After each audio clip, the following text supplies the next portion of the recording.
Ssemukyunganda alangidde ababaka ba NRM obusiru olw'okukkiriza ennongoosereza mu bbiiru eya UPDF egenda okusobozesa kkooti ey'amagye okubeera ng'ewozesa abantu ba bulijjo. Kale bw'atyo munnange n'ategeeza nti ye talabanko ba MP basiru nga ba NRM. Ate waliwo kasitoore aka Muzeeyi Byanyima lwaki yagaana Museveni okuwasa Winnie Byanyima, Muzeeyi Boniface Byanyima taata wa Byanyima. Lwaki yagaana Museveni? Museveni yakanya kwewuubayo asabe hand in marriage. No, baagaana. Muzeeyi Byanyima yagaana. Kati ate munnange Mayiga amaze n'akkiriza Nuupu ebeerenga nayo eba n'abantu abagikiikirira ku radio ya Buganda CBS mu pulogulaamu ya Made in Nsereko basobole okubeera nga nabo bawa endowooza zaabwe, kubanga kibadde kisusse Bwanika n'abalala bonna nga bavumirira Nuupu. Kakati ndowooza munnange ne bakiraba olwa audience, abantu bakuba amasimu bonna beemagere tebafunayo okubaga nti Buganda yonna mmwanyi mmyufu si ya yero, tukoze tutya? Kwegamba nga balaba balinga bamala ebiseera. Naye ndowooza n'asooka ne Ssemuju kasitoore kano aka Muzeeyi Byanyima ne Museveni. Muzeeyi Byanyima azaala Winnie Byanyima. Lwaki yagaana Museveni okuwasa Winnie Byanyima? Ngenda kubanga kuwa mu kusembayo. Subscribinga wano ku Uganda at Large, ate munnange onyige notification bell. Kikulu nnyo kubanga abantu abamu bajja okugamba Uganda at Large tetukyakulaba. Gwe just subscribinga, bw'oba wasubscribinga ate onyige notification bell, kiteekayo emboozi obeere ng'ogifuna, kubanga ebyatugwako mu bimanyi ti Uganda at Large erina emboozi ntono okusinziira oba oliawo ku mikutu emirala, kubanga ebizibu byatugwako ne tuzisangulayo zonna. Kitegeeza nti kati okunoonya oba okunoonya Uganda at Large olina okubanga wasubscribinga n'onyiga notification bell. Bw'oba olinzi bulinzi awo sitore bagireete buleese awo, kiyinza okubeera ekizibu. Hillside View Apartments gye bali nnyo, wali ku Kasozi Ejjanyi, we bali nnyo awo. Gwayagala apartment ey'okupangisa erimu buli kimu. Twogera ku apartment nga mulimu buli kimu. Ekiyungu eky'omulembe osobola okwefumbira. Eddiiro lirimu buli kimu. Entebe ozisangamu, TV ogisangawo, music system weeri. Bw'ogenda mu bisenge ebisukka ekimu, obuliri mwebuli nga buseetinge bulungi nnyo. Kegamba teringa apartments zo nti ogenda kugula ebintu otwala oteekemu. Kati ate era still waliwo offer eri mmwe abaagala katugeze ozze wano mu Uganda oba oli wabweru wa Uganda ku airport Entebbe, emmotoka weeri esobola okunonayo bw'oba nga wabuukinga ng'ogenda kusula ku Hillside View Apartments. Emmotoka weeri free transport, wifi ya bwereere, amasannyalaze tegavaako. Wali bo balina amasannyalaze gaabwe tegavaako, teri kivaako. Security ennungi nnyo, just wali ku Kasozi Ejjanyi, Entebbe Road. Osobola okuyita Namulanda, Ekitende oba Ekajjansi. Timo Property Consultants Limited nabo webali. Gwe ayagala okugula ettaka, ayagala okuzimba ennyumba, ayagala okugula ennyumba, ayagala emirimu emirala, oyagala graders senda ttaka, oyagala bapunta ab'omulembe, oyagala kukolera ku nsonga za byapa oba ekyapa kyo, ebyo byonna babikola. Kati Timo Property Consultants just gwe bakubire ku simu zaabwe weziri awo ku Uganda at Large. Ate Dr. muganda wange naye gyali, musobola munnange okugejja wano ku Uganda at Large. Namba zange zibaako, emyesembeyo 15 endala esembyayo 73, nembawo ennamba y'omusawo era nkyamuperereza kumuleeta wano ku Uganda at Large atulage ku bukugu bw'alina. Tutandikirewa naye nga tufunaa kubeera nga tulaba Ssemuju Nganda engeri gy'atutendera obusiru bw'ababaka ba NRM. Tugenda kusembyayo waki Muzeeyi Byanyima azaala Winnie Byanyima yagaana Museveni, kuba Museveni yagendayo ng'ayagala okuwasa paka bino Muhoozi byawoza ti wali disaster.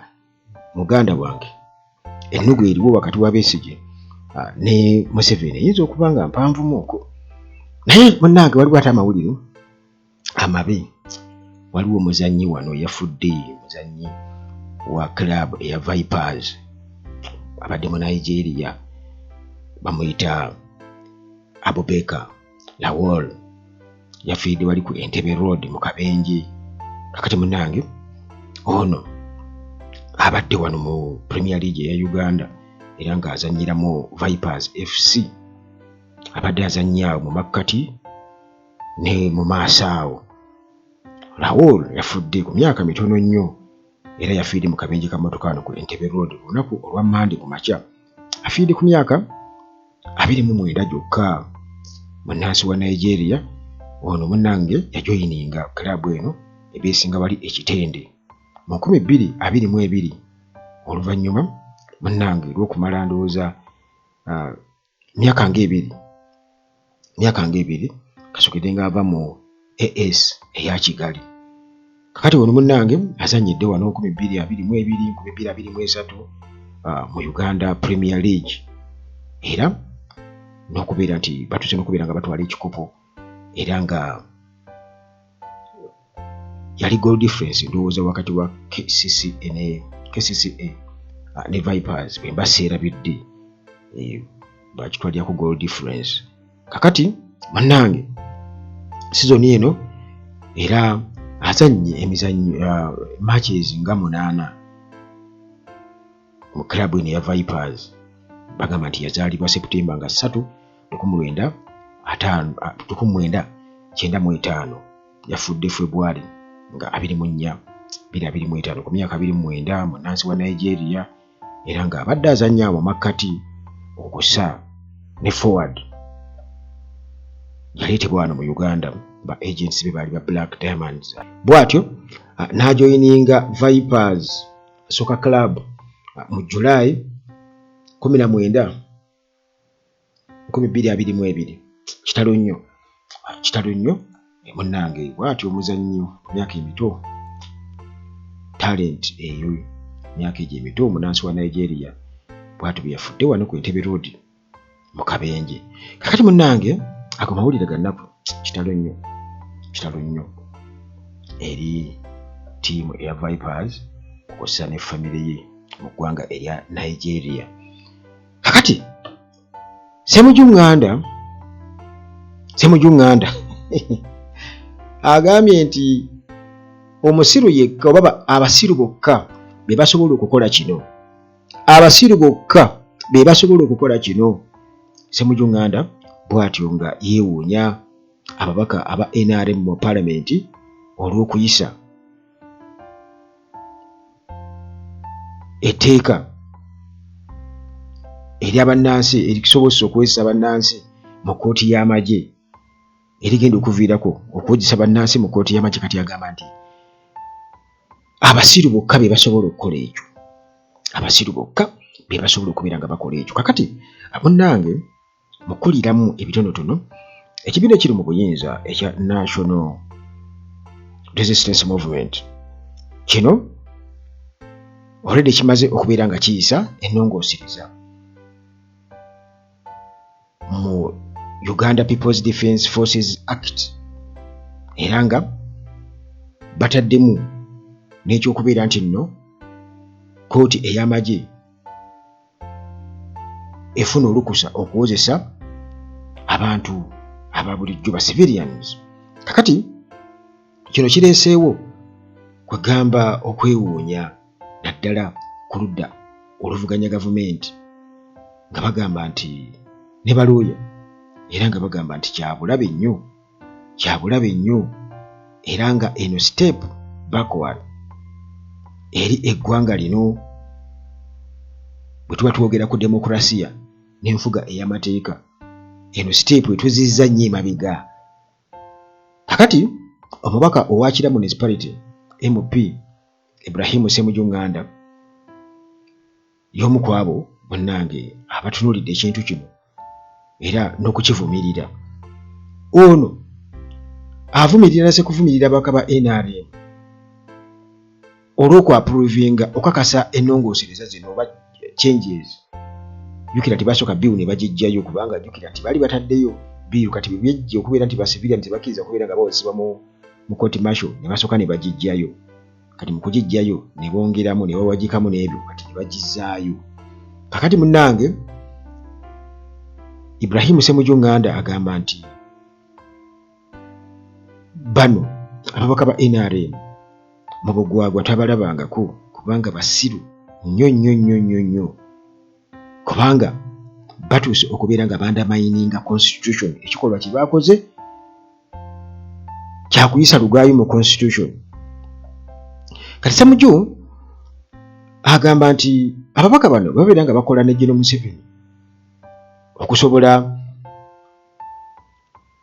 okumenyawo ensala ya kooti gye buvuddeko, nti ekyo bwe bakikola kiba kitegeeza nti bagenda kuba bakakasizza Muhoozi Kainerugaba kye yabayita juzi. Muhoozi Kainerugaba juzi bwe bamuyita ajje mu Parliament bamubuuze ku bubaka bw'ateeka ku mukutu gwa Twitter, mujjukira n'agamba nti in fact yagamba nti ajja bakwata abasibe, yabayita baddiikuula kubanga yabayita in fact baddiikuula n'aba idiots.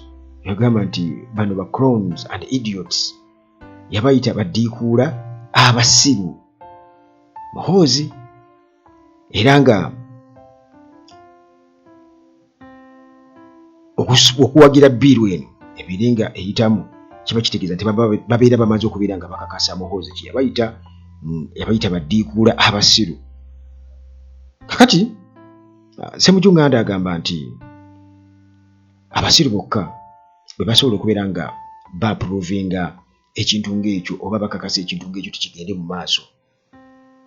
Kakati munnange oludda oluvuganya gavumenti lugamba nti okukkiriza ba civilians okubeera nga bawozesebwa mu kkooti ey'amagye oba mu kkooti z'amagye kitegeeza nti buno bo babulumbaganyi ku judicial independence. Esiga eddamuzi obwetwaze bwalyo babeera babulinnyiridde, babeera babutemeddeko ettaka, okussa n'okubeera nti constitution eya Uganda nayo kennyini babeera era bagiyisizaamu olugaayo. Naye ati wano Uganda kituufu nti 1995 baakola constitution baagiyisa, naye constitution eyo already tekyaliwo kubanga bagikyusa nga bwe baagala era baagirekamu emiwaatu egyo gyonna baagirekamu emiwaatwa nti kati yafuuka skeleton, tekyaliko nnyama ekola. Balina kye baagala okwesigamako naye bagikozesa bwe batyo kwegamba. Era Muhoozi bw'agamba nti ba MPs bogologoosi baddiikuula abasiru era abeera mutuufu nnyo. Kati Ssemujju Nganda kyagezaako okugamba kubanga okusinziira ku article eya 92 eya ssemateeka owaffe owa Uganda oyo gwe twogerako gwe baakola ow'ekituguli. Kakati amagye galina buyinza ku basirikale bokka so si ordinary citizens. Okusinziira ku article mu ssemateeka aliwo article ey'ekyenda ega nti amagye galina buyinza ku basirikale bokka so si ordinary citizens. Kakati nti okukkiriza aba civilians okubeera nga bawozesebwa mu kkooti ez'amagye, abatunuulizi ba kino bagamba nti NRM government egezaako kweremeza mu buyinza, egezaako kufuna maanyi balimire mu buyinza, kugamba bagenda kukozesa ekyo okulaba nga basirisa amaloboozi ago gonna aganokolayo ebikyamu mu gavumenti eya General Museveni. Groups ez'abalwanizi b'eddembe, human rights groups omuli ne Uganda Law Society bagezezaako nnyo okuba nti at least boogera ku nsonga eno, era nga mu kulabula bagamba nti ennongoosereza ezifaanaganako ng'ezo zigenda kuleetawo okubonereza bannabyabufuzi abatatambulira mu layini ey'ekibiina ekiri mu buyinza ekya NRM, era nga bagenda kukozesa omukono gw'amagye okulaba nga baziba emimwa gyabo bonna ba opposition figures aboogerera gavumenti nti bagenda tandika okugamba nti okwogera kino obalidde mu nsolo okukola booti oba okoze booti era ekyo kiri bwe kiti kakati ng'olwo bwe bakukwata bo oluba okukwata kirabasanyusiza nti muhoozi abeera awo ato bagaza tikinsanyusiza munone nga bakunona kakati kooti zino ez'amagye bo bagamba nti tezirina bwerufu tezirina transparency ate era tezeetengeredde ekintu oba ebintu ebyetaagisa okubeera nti nno omuntu afuna obwenkanya naddala eri abantu ababulijjo ba civilians kubanga bo muganda wange ebyabwe birala ku by'amagye kakati era tulaba nga legal community neeraliikirivu nnyo ku kino ekyakoleddwa era bagamba kino kiri dangerous nnyo kyabulabe nnyo naddala munnange bwe tuba tuseetinga president ku biseera eby'emaaso ebya governance wano mu Uganda kati singa ba MP munnange bakkiriza okubeera nti ensala ya kooti nga bwe yasala nti basivilians balina kubeera nga bawozesebwa mu kooti ez'amagye singa ekyo munnange bakyoverridinga kitegeeza kigenda kuba kinafuya nnyo okwawula obuyinza oba separation of powers era nga kino kigenda kuba kyanguyiriza executive okubeera nga yecontrollinga judiciary kati separation of powers awo tegenda kubaawo naye mujjukire nti ddolo mu kwogera ne mumuwaana yaleetawo obuntu obwo kitegeeza baali bamaze okumubriefinga tikisale bwoti kikube bwoti wali tugire bwe tuti tugende tujjeyo bujja wali tukole tuti era Museveni yamusiima naye kwegamba bw'otunuulira ekintu kino akalina wakubadde tukiraba bwe tuti naye nze sirabanko babaka ba NRM nga bawakanyiza Museveni nti Museveni bw'aseetinga tune kwe bazinira bamubuuza nti tubuulire tukikole tutya tugire bwe tuti nti ye nabaga kati mugenda mu parliament mukole bwe muti kale munnange ebyo bibiri mu parliament gwe ampuliriza nti already ennongoosereza baazikoze dda mu UPDF Act era nti proposal already gyeri bill nti esigadde kubeera nti nno eyita buyisi jjukira nti ababaka ba NRM be basinga obungi mu parliament kiba kitegeeza nti era eyo bill egenda kuyita lifuuka etteeka nga Museveni amaze okuteekako omukono of course ng'era ye yennyini yabalagidde era gwe bagenda okutwalira approving awo ewava ensonga eri gye twogerako Uganda tesaanidde muntu kufuga abeereko paka kati bwe muwagira omuntu ebisanja bibiri mutandika okubeera nga mugamba genda kati Museveni abantu balina okubanga kati bali more serious than ever genda ate tutuletera mutabani wo kubanga byaleeta mutabani we ate biri waasi n'okusinga oboolyawo ebiriwo kubanga ate ye Museveni oyinza okuba nga oboolyawo abamu abakwatibwako ku nsonyi naye ate kati ono ye omwana ye ali awo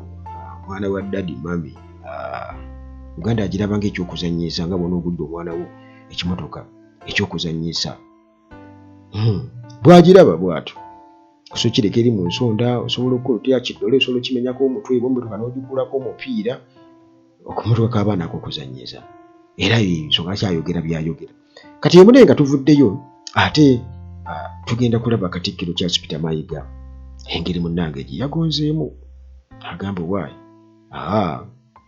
kale nzikiriza ku CBS nti bannamemba baba memba ba NUP nabo bajje bawe endowooza zaabwe kati Katikkiro Charles Peter Mayiga bannange tukimanyi bulungi yali yasooka ne yeegaana nti si yagaana Bobi Wine n'abakulembeze ba NUP okubeera nga boogera ku CBS naye ate juzi wano bwe yaweera ennyimba oluyimba lw'enkudi olwa Lil Puzzle neza Gravity yawe ebiragiro butereevu nti mwe muwulidde ate siddamu ziraba ennyimba ezo ku gundi naye teyatugamba nti si yawe ebiragiro tibali balina management naye kati awo ate ne yeekuba jje ndowooza jje ezo bw'amala okuziraba nga azeekubye n'agamba sikyalina wensobola kulimbira awo wewali amaanyi ga people power.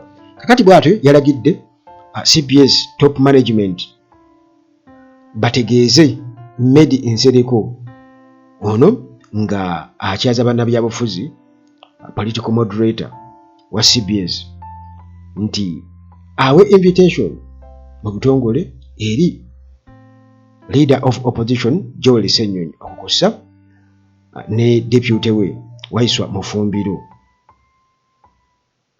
nabo bajjenga ku CBS mu show ye boogere. Kakati awo zinadda okukola ki? Zinadda okunywa. Kakati era nga tumaze okubeera kukitegeera nti Medi Nsereko ono nga alina experience mu talk show eno era nga akyazizza abantu bangi nnyo. Tulabye nga embeera nga bwebadde eri nti ebadde tesanyusa nnyo bantu. Kakati already Ssenyonyi agenda kubanga naye abeerako ku show eno kkiriza oba gaana program era nga ebeera ku 89.2 FM buli lunaku olwa wiiki. Betugamba lunaku olwa wiiki tuba tutegeeza kuva ku Monday ndowooza paka Friday nga ziri ennaku eza weekend teziriiko.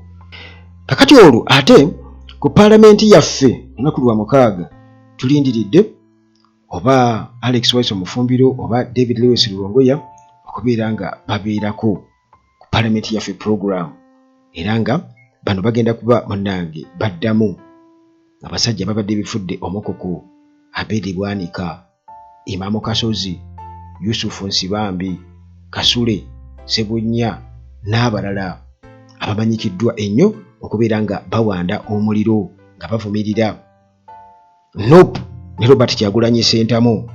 Kakati ebyo nga tumaze okubeera nga tubitegeera, kati ate twagala okuddako ku sayidi eri nga bwe nakusuubiza nti twagala okulaba Museveni butya bwe yaperereza okuwasa Winnie Byanyima, naye munnange taata wa Winnie Byanyima yabigaana.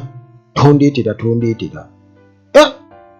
Kakati munnange era nga twagala okumanya ensonga ki Muzeeyi Byanyima gye yagaana, lwaki yadinayinga Museveni, yagaana proposal ye ey'okuwasa Winnie Byanyima, lwaki Muzeeyi Boniface Byanyima yagaana omusajja yagaana. Tiyatondeetera saagala.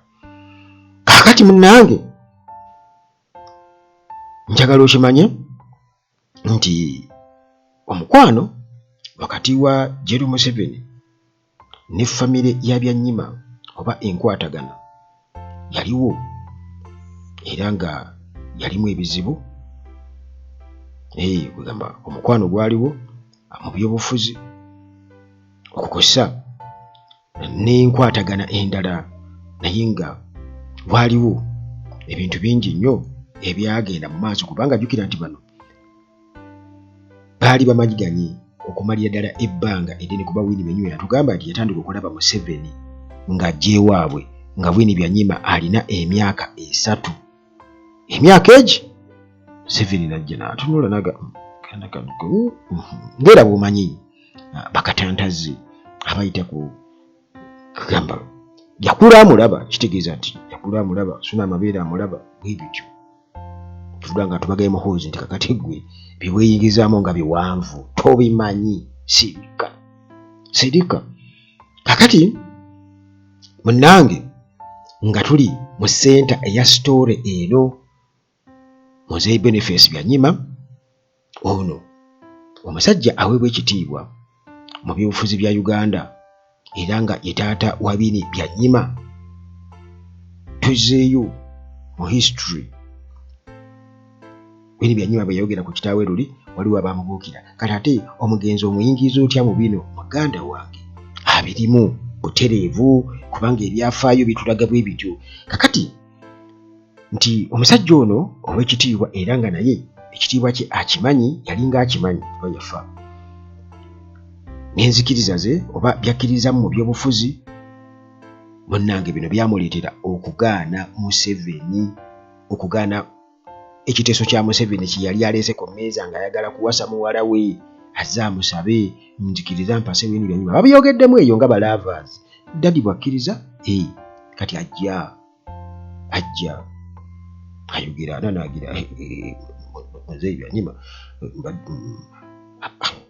oyogala ki yogera ky'oyagala saagala yogera amazima ate jjukira baga nti Museveni bw'ataakukonanagira mbu aba alimba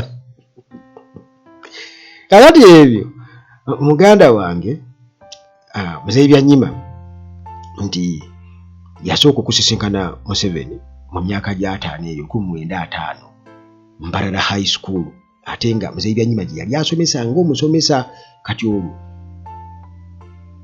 awo yatandikira okuba Museveni kumulaba kyamutegeere nti okay kati ng'omusomesa abeera amanyi omwana ono amulaba buli kimu ajja amusitaatinga kakati n'amwaniriza nga omuvubuka omuto mu maka ge era n'amuyisa nga famire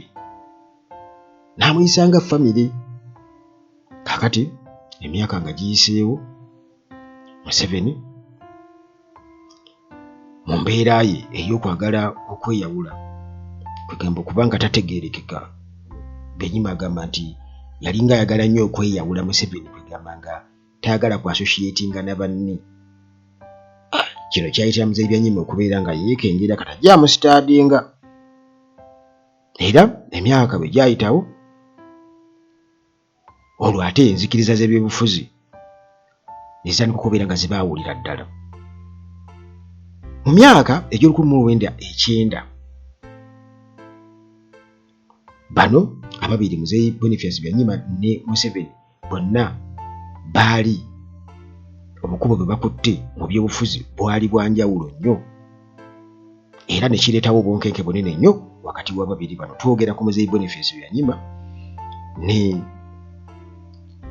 Museveni bitwogerako kati Winnie Byanyima ye just muwala ali wali lwapepeya ne Museveni Muzeeyi Boniface Byanyima akimanyiiko naye takyagala era najja okumusaba nzeeyi nalwadde no leeta ebirala tojja kunnimba kakati Winnie Byanyima bw'atyo yayingizibwa mu buyeekera mu struggle ya General Museveni era bw'atyo ne yeeyunga ku lutalo lw'omu nsiko nga tebategeezezza famire tebagitegeeza ngera bumanyi love etinta kubanga mu katabo ke nakusomera wano aka Muzeeyi Kazoora JB Kazoora ke bayita betrayed by my leader nakunnyonnyola ye kennyini yakistate nga n'agamba nti baali bali Mbarara eyo nga bagenze mbu Museveni yali apangisizza nga buno gamba nti oba hotel oba guest house nti bwe yajja okubasisinkana yali ne Winnie Byanyima mu kiseera ekyo nga yakola ki yaliwo era nga engeri beekubamu oluuso bati eragira ddala fakti yayogera ku luuso lwe baali beekuba kugamba olabira ddala nti ababiri bano baagalanira ddala nabibanyonnyolako mu katabo ako kena basomerako wano betrayed by my leader aka Muzeeyi Kazoora kakati munnange nga Winnie Byanyima amaze okubeera nga asoma obwa engineer wali mu Manchester University e Bulaaya bw'atyo yenyigira butereevu mu movement ya Museveni bwe yawamba obuyinza 1986 Winnie Byanyima n'ayingira gavumenti newankubadde nga kitaawe yali yamulabula dda nti ye teyeesiga Museveni era n'agamba muwala we teweesiganga Museveni tomwesiganga kakati Muzeeyi Byanyima teyayagalako Museveni era teyamwapprovingako wamu n'enkola ye mu bufuzi oba leadership style ye teyagyagala eya Museveni era nga tayagala muwala we abeere involved ne Museveni politically oba personally teyagalako muwala we kubeera nga yeetaba ne Museveni mu byobufuzi oba mu mbeera endala yonna ey'obuntu teyakyagalako. Kakati Museveni olwo agenda okusaba Muzeeyi Boniface Byanyima amusabe nti Winnie ono n'ali muwasizza. Kati mu kaseera ako Muhoozi we yadde atuweera ekiboozi nti taata yakusikasikanya n'akuteeka mu mmotoka n'akuvuga n'akutwalira bakadde bo n'agamba nti oyo omwana mukomezzaawo, naye ddala ayinza bakati Muzeeyi Boniface Byanyima tayinza muleetera muwala we nti omukomezzaawo nga tamukuwangako. Kitegeeza nti Muhoozi yabadde alimba. Okitegeera? Kakati nti Museveni bwe yagenda okupropoozinga awase Winnie Byanyima, Muzeeyi Boniface Byanyima yagaana. Yayimira ku magulu ga abiri n'agaa tekisoboka. Era ye ng'agamba nti Museveni yali teyeesigika, era n'ajjukiza muwala we nti oyo gw'olaba ate olwedda alina omukyalo omulala, Janet Kataha Museveni. Alina omukyalo omulala, okimanyi bulungi nnyo. Nange mpanga Museveni era waali awo tegakyali mawulire nti olwedda alina omukyalo omulala, alina famire endala, era twamulaba ku kuwasa ng'awa muwala we. Infacti yamuwa mutabani wani ono eyali yeesimbyewo, simwerabidde, eyeesimbawo ku bwa president. Yamufumbiza ono musirikale munne yani mwerabidde mumumanyi, naye nga ate eyo famire endala. Kitegeeza nti already ye Museveni yalina ekintu ekyo nti alina okuba n'abakyala babiri abazuukamu. Kati awo nga Winnie Byanyima ndowooza yali badde akola ki?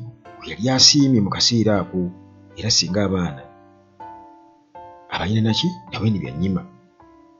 Naye waliwo sitoori endala, naye eyo tetuyinza gyogeraku kati kubanga sigiinaako nnyo bukakafu, wadde nabitegeera nkyali muto, nti waliwo ekiwanga, naye oba kituufu oba si kituufu nze naawe nti Winnie Byanyima alina ansiremu yekka gwe yazaala mu bulamu bwe oba.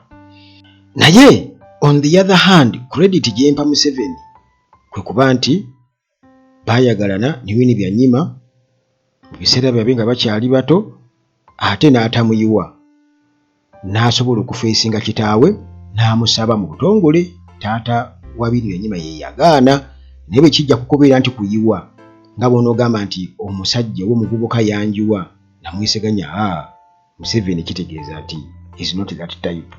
Yasobola okugendayo n'amusaba, naye Muzeeyi Winnie Byanyima ye yakola ki? Ye yagaana. Ku sayidi eyo muwa credit kubanga abasajja oba abavubuka bangi nnyo kwegamba tebasobola kukola kintu ng'ekyo. Agavuga byalina omukyala oba okuba nti talina n'agamba nze kasita ngizeeko byengize bwentyo. Okitegeera? Naye ate Museveni kitegeeza nti yaliyuuza mu nsonga z'omukwano. By the way, era still bwe tutunuulira life ye nti naye talent okukuuma obufumbo, okukuuma mukyala wo nga muli mwenna, nekyo kiva mulaba nga yeebaza Janet nti nkwesibyeko gyo. Kitegeeza nti mu kazannyo ako aba yeetaagawo credit yawo. Kakati nange Muzeeyi Byanyima amaze okugaana, agambye nti sijja kuwa muwala wange, oli wankwe, ate n'engeri gy'ofugamu obwa dictator obwa nakyemalira. Nakulaba dda ng'okyali mwana muto weyawula nnyo ku banno, era ndowooza mwana bwe yagamba nti ye teri muntu yamuyambako mu struggle, ye yeeyamba yekka. Kati abo bonna abaafa be baakuba amasasi baali abasirikale abaali balwana tabamanyi. Kakati karakita eyo Muzeeyi Byanyima yali yagimulabamu dda. Yagamba kye yali teyamulabamu kwe kubeera nti yali asobola okufuuka president. Ayo yali takimulabamu, leadership skill yali tazimulabamu. Bwe yagamba nti yali tamulaba mu byabufuzi. Kakati yagamba ng'annyonnyola muwala we nti munnange omusajja gwe yeerijjako mufumbo, mufumbo alina omukyalo omulala. Munnange taata wa Museveni Amos Kaguta yatuuka okwesitula. Atuukirire Muzeeyi Boniface Byanyima kale munnange abaana bakkirize ndaba already something where says going on kakati bakkirize already bakikole ki bakitukuze bakita batya okutongoza munnange muzeeyi n'amugamba nti ŋŋaanye munnange Museveni ye kennyini musajja wattu bw'atyo n'abeeranga agendanga mu maka ga Muzeeyi Boniface Byanyima ng'agenda okukyalayo kati Museveni awo yakawamba awo agendayo Muzeeyi Byanyima alibadde naawe ŋŋaanye omusajja ng'agaanye kakati munnange Museveni newankubadde yalemerako naye Muzeeyi Byanyima yagaana era n'amukakasa nti nze saagala owase muwala wange era Muzeeyi Byanyima yamugamba katuulu Muzeeyi Byanyima agamba Winnie Byanyima muwala we nti gwe naawe oli free okukola choice yo nze sikugaana omusajja oba omwagala gwamanyi naye nze togenda kufuna blessings zange togenda kufuna blessing yange sigenda kubawa mukisa gwange nti baana bange mugende muzaale mwale mukole mutya sigenda. Muzeeyi Byanyima n'agaana. Muzeeyi Byanyima n'akola ki? N'agaana. Munnange Museveni kugambe ne bwe yafuuka pulezidenti olwo ng'asigala akyagenderwa Muzeeyi Boniface Byanyima. Yasigala agendayo kugamba okusobola okusigaza enkolagana newankubadde nga ebyaliwo obutakkaanya byaliwo nti yamumma omuwala Winnie Byanyima mu kiseera ekyo naye yasigala agendayo Museveni bw'atyo. Kakati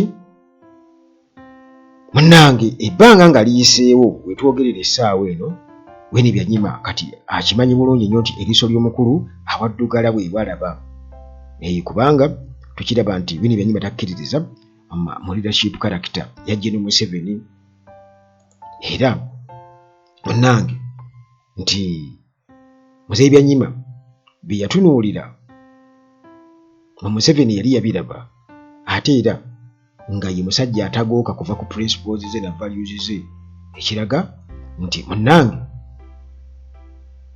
newankubadde baali baagalana ng'akimanyi baagalana naye ekyali tekimujja ku ndowooza ye era ekyo kye yalaba ng'alina okitegeeza muwala we nti kyekyo munnange zikyendabye omusajja oyo teyeesigika. Kati ekyo ne kyongera okubeera nga kiraga nti wateekwa okuba nga abantu bwe bakugamba nti Museveni tasonyiwa jjukira tasonyiwa kati Besigye jjukira kati Besigye Museveni oba oli awo yasigala akyakola ki nga bw'omanyi naawe ebintu byaffe ebyabasajja so bba yasigala akyawo kati Besigye laba bw'akola ki oloza n'anyiigira ddala kubanga omuntu ogenda okusaba omukyala nti mumpe muwase kitegeeza nti nyamunyamu kakati tetumanyi kibaakomaawo kuba ne Winnie Byanyima kitegeeza yali akkiriza Museveni agende amusabeyo nti muwase naye Winnie Byanyima kugamba newankubadde nga mukyala asomye naye ate yasobola okuwa respect kitaawe era n'alaba kitaawe kye yali amutegeeza kugamba njadde nga taswa kinyonyoka mu kiseera ekyo naye n'akireka n'agamba taata agaanye kati ababiri bano oba abasatu bano oba kale ababiri bano osooka ne batuula Museveni ne Winnie Byanyima kati then Besigye naye bamuyingira bano musajja wali badde okuleka kale tukkaanyiza abantu bwe bagamba nti wali badde wabawo okutuula kubanga bwe kiba nti kiri bwe kityo kino kigenda kukoseza ddala Uganda oba oli awo ati famire zaabwe ekisooka kigenda kukikosa nnyo kati bwe kiba nga kiri best ku ebyo Buganda nga bwe mbikunyonnyodde awo yagalagaana ne Uganda naye egenda kukosebwa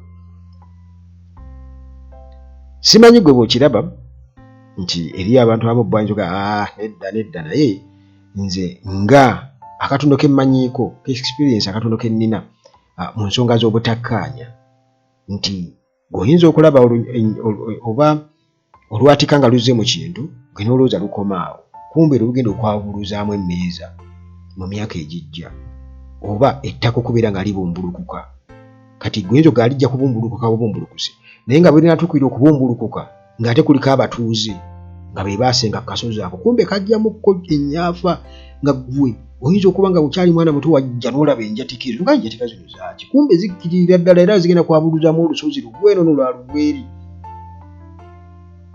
kakati abantu bwe bajja okusengako enkuba neetonya emyaka giyiseewo gwayinza okugamba olusozi olwo lwabangamu enjatika ennene sayidi eri kakati ekyo muganda wange kibadde kifaananyi kyenkusiigira gwayinza okuwoza nedda kubanga mubirabiraawo mmwe temusukka ku nnyindo naye nga bino bwe bibanga bya mukazi ng'ate birimu n'okwagala okubeera nga bateeka Besigye ku kalabba Museveni jjukira yakimanyi bulungi nnyo kati akaddiye essaawa yonna akola ki agenda akimanyi waali awo nti essaawa yonna agenda kati yayinza okubaawo ng'agaana emyezi 8 sijja kuleekera Besigye mukazi tulina okugenda ffenna waakiri ansookeyo nange nzije naye sigenda kumulira kirayira ekyo kubanga jjukira ye wotukire okuzaala omwana ng'omwana agenda kuwoolera ng'omuzadde kuwoolera noga nti ono omwana shulayo alina kuwoolera kujja kwaŋŋanga balabe bange kitegeeza omutisa omusaalaba gwo etagenda kubeera mu life ye ogenda kuba omulekikyalinga ekyo okenda omulekikyalinga ekyo otaka n'omubuulira obulimba nti oyo nze namukwata ne mmuteeka mu mmotoka ne muzayi waabwe bwe bityo kuba omwana byayogera bwe tulowooza nti akola ki nti ayinza okuba nga alimba baba babimugamba bwe batyo kati naye tumugamba bugambi mazima nti abyali bwe biti muzeeyi Byanyima tayagala nko kyetaawo kuwasaani oli nti yabogoba kati tewali nsonga yali ekwatisa Museveni kuzzayo bino Byanyima gwe batamuwanga mu butongole nti Byanyima si yali omwangu Museveni gwagenda okwaŋŋanga nti wono mukomezaawo muwala wamubuuze nti namukuwaako omukomezaawo wa kale muganda wange emboozi yaffe leero keekomaawo essaawa eno kubanga tulina emboozi nnyingi nnyo ate zirwenda okuba nga tutulamu wano nga bulijjo wano ku Uganda Track tukubulira ebyo ebiriwo ebyaliwo n'ebyo ebirijja kwebale nnyo